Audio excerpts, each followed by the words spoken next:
इसे मशहूर मुगल बादशाह शाहजहां ने बसाया, जिसके वंशजों ने लाल पत्थर के बने इस आलीशान किले से 200 साल तक हिंदुस्तान पर राज किया। सन 1638 में शाहजहां ने अपनी राजधानी आगरा से दिल्ली बदलने का निर्णय लिया और उसकी खोज यहाँ यमुना नदी के पश्चिमी तट पर आकर खत्म हुई। लाल किले को नवनिर्माणित शहर शाहजहानाबाद के हृदय के रूप में बनाया गया। किले का निर्माण अप्रैल सन 1639 में शुरू हुआ और 9 साल के अंदर 18 अप्रैल सन 1648 को लगभग 1 करोड़ रुपए की लागत से पूरा हुआ। प्रमुख निर्माणकर्ता अहमद और हमीद ने इस किले की पूरी योजना 124 एकड़ में बनाई, जो पूर्व दिशा में यमुना नदी से घिरा हुआ और बाकी तीनों ओर 9 मीटर गहरे और 23 मीटर चौड़ी खाई से घिरा है।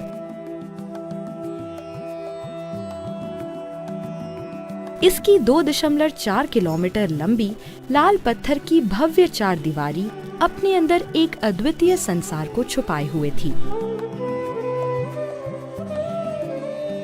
भारतीय पुरातत्व विभाग द्वारा बचाए और संरक्षित किए इस परिसर को 2007 में यूनेस्को के द्वारा विश्व विरासत धरोहरों में शामिल किया गया और हाल ही में इसे भारत के 25 आदर्श स्मारकों की श्रेणी में शुमार किया गया।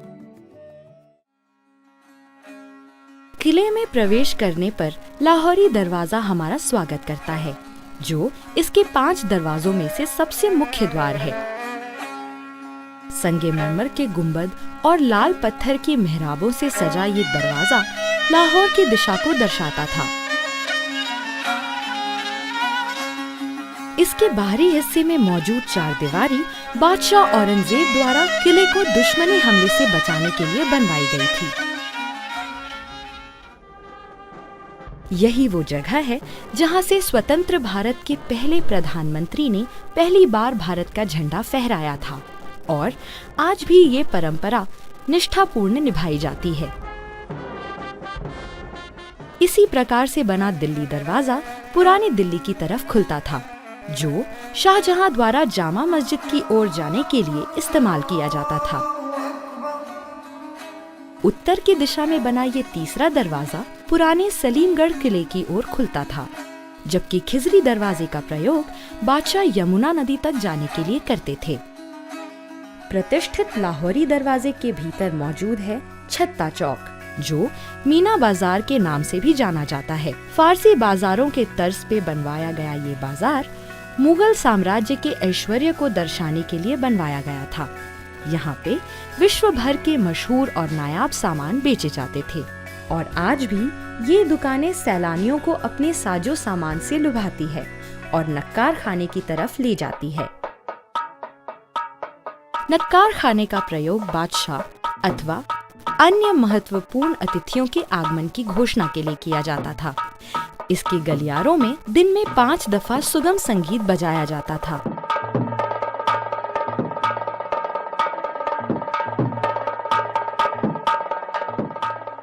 लाल पत्थर से बनी इस 3 मंजिला इमारत की बाहरी दीवार पर फूल पत्तियों की दिलकश नक्काशी मौजूद है, जो देखते ही बनती है। आलीशान दीवाने आम वो जगह है जहां बैठकर बादशाह अपने साम्राज्य की परेशानियां और प्रार्थनाओं को सुना करते थे। लाल पत्थर से बना ये मंडप किसी जमाने में चूने के प्लास्टर और सोने के पानी से सजा हुआ था। बाहर की 9 मेहराबें दीवाने आम की भव्यता को और प्रभावशाली और शानदार बनाती है। इसके मध्य में मौजूद संगमरमर का आलीशान मंडप है, जिसके नीचे संगमरमर से बनी ये मेज प्रधानमंत्री के लिए सुनिश्चित थी। इस मंडप को नशेमने जिल्ले इलाही कहते हैं, यानी कि ईश्वर की छाया का स्थान। मंडप के पीछे की दीवार पे जौहरी ऑस्टिन डे बॉर्डू द्वारा बनाए गए बेहतरीन पच्चीकारी के नमूने देखे जा सकते हैं। आपको यहाँ आसानी से यूनानी देवता ऑर्फियस के साथ तरह तरह के पशु पक्षी अनमोल पत्थरों में जड़े मिलेंगे।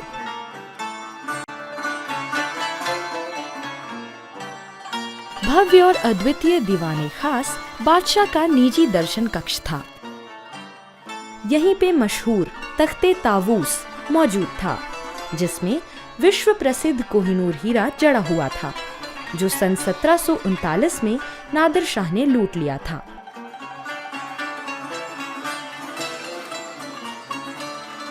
सफेद संगमरमर से बनी इन मेहराबों में हम सुंदर पच्छीकारी की कला देख सकते हैं।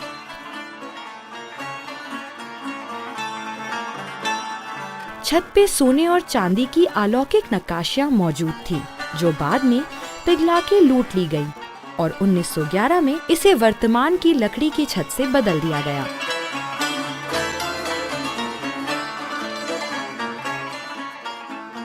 शाहजहां के लिए ये जगह धरती पर स्वर्ग की तरह थी। यहीं पे मशहूर फारसी कवि आमिर खुसरो की लिखी कुछ पंक्तियां जड़ी हैं। अगर फिरदौस बारूए ज़मीनस्त, हमीनस्त हमीनस्त हमीनस्त, यानी अगर धरती पे कहीं जन्नत है तो वो यही है, यही है, यही है। दीवाने खास के बगल में बादशाह का निजी महल था, जिसे खास महल के नाम से जाना जाता है। इसको विशेष तौर पे 3 हिस्सों में बांटा गया है।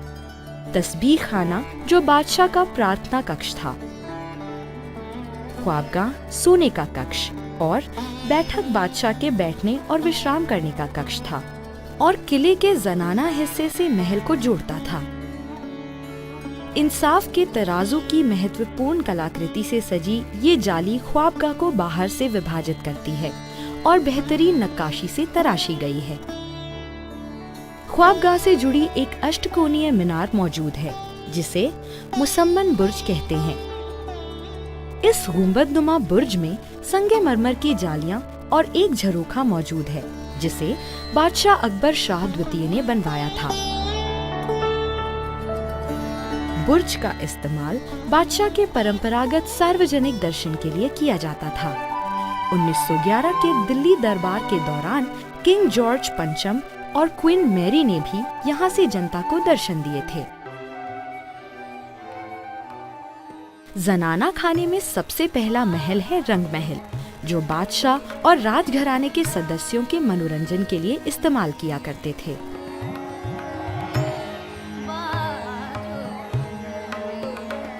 रंग महल को एक संगमरमर की नहर विभाजित करती है, जिसमें हाथी दांत से बना एक फव्वारा खिले हुए कमल को दर्शाता है। रंग महल में 2 कक्ष हैं, जिन्हें शीश महल के नाम से जाना जाता है, जिनकी दीवारों और छत पे आज भी हम जड़े हुए शीशों के अवशेष देख सकते हैं।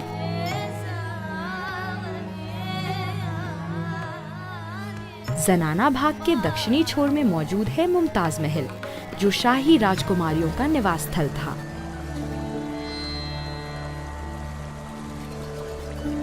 दीवाने खास के उत्तर में स्थित है शाही हमाम। यहाँ पर बादशाह और शाही घराने के सदस्यों के स्नान के लिए उम्दा और आलीशान व्यवस्था थी। फर्श पर बेहद खूबसूरत पच्छीकारी और जटिल नक्काशी से तराशे हुए फव्वारों और नहरों पर जब पानी बहता था तो जादुई प्रभाव पैदा करता होगा। शाही हमाम के पश्चिम में मौजूद है मोती मस्जिद। इसे बादशाह औरंगजेब ने अपनी निजी इस्तेमाल के लिए बनवाया था। चमकते हुए सफेद संगमरमर से बनी इस मस्जिद में फूलों की नक्काशियां की गई हैं। सूरज की रोशनी के साथ ये मस्जिद एक मोती की तरह चमकती है। मोती मस्जिद से उत्तर की ओर चलने पर हयात बख्श बाग हमारा इंतजार करता है। जन्नत के बागीचों के तर्ज पर बनाया ये 4 बाग कई चतुर्भुजाओं में विभाजित है, जिनके बीच में से पानी की नहरें गुजरती हैं। बाग में कई मंडप मौजूद हैं, जिनके नाम हैं सावन, भादो और हीरा महल। जबकि जफर महल बाग के बीचों बीच एक पानी की टंकी में बनाया गया है, जो किसी जमाने में नहरे बहिश्त यानी जन्नत की धारा से भरा हुआ होता था।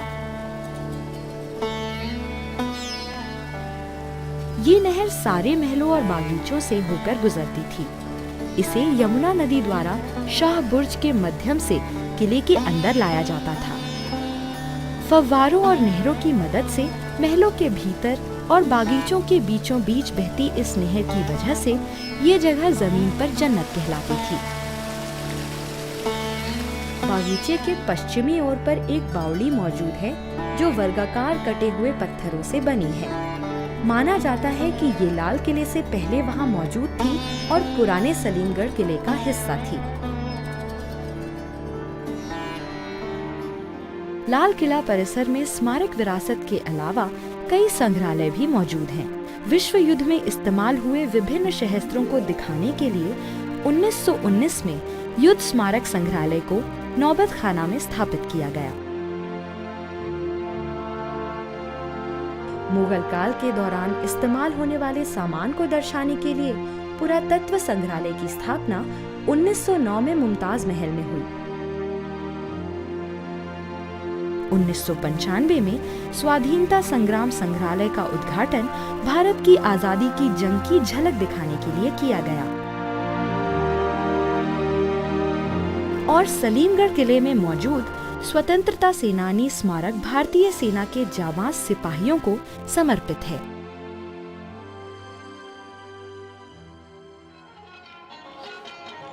इसके अलावा हर शाम को यहाँ लाल किले की कहानी ध्वनि एवं प्रकाश प्रदर्शनी के द्वारा हिंदी और अंग्रेजी भाषा में सुनाई जाती है। अगर फिरदौस पर रूए ज़मीनस्त, हमीनस्तो, हमीनस्तो, हमीनस्तो।